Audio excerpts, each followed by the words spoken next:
অন্য কোনো ভাবনা নয়, জাতীয় নির্বাচনকে গুরুত্ব দিচ্ছে বিএনপি, এমন মন্তব্য করেছেন বিএনপির স্থায়ী কমিটির সদস্য আমির খসরু মাহমুদ চৌধুরী।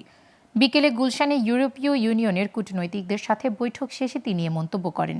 তার মতে দীর্ঘমেয়াদে অনির্বাচিত সরকার থাকলে জনগণের কাছে গুরুত্ব থাকে না।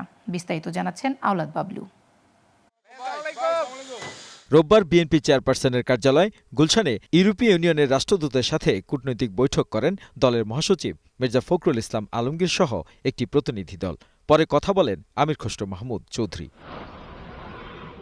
তিনি জানান, সংস্কার ও নির্বাচনের রোডম্যাপের বিষয়ে বিএনপির ভাবনা জানতে চান মাইকেল মিলার। এ বিষয়ে অন্য কোনো ভাবনায় না গিয়ে সরাসরি জাতীয় নির্বাচনের কথাই জানানো হয়েছে বলে জানান আমির খসরু। রিফর্মস, যে সংস্কারগুলোর ব্যাপারে যে আলাপ আলোচনা হচ্ছে, সেই রিফর্মসের ব্যাপারে আমাদের ভাবনা কি।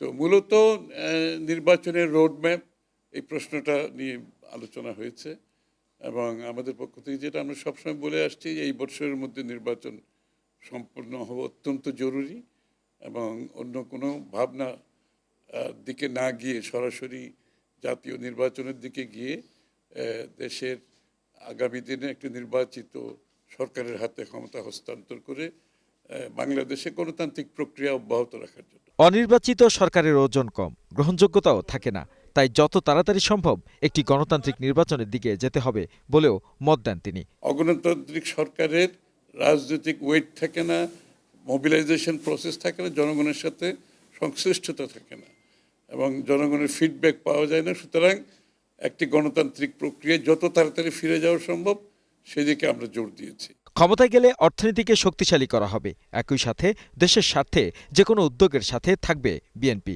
বলেও মন্তব্য করেন বিএনপির এই নেতা।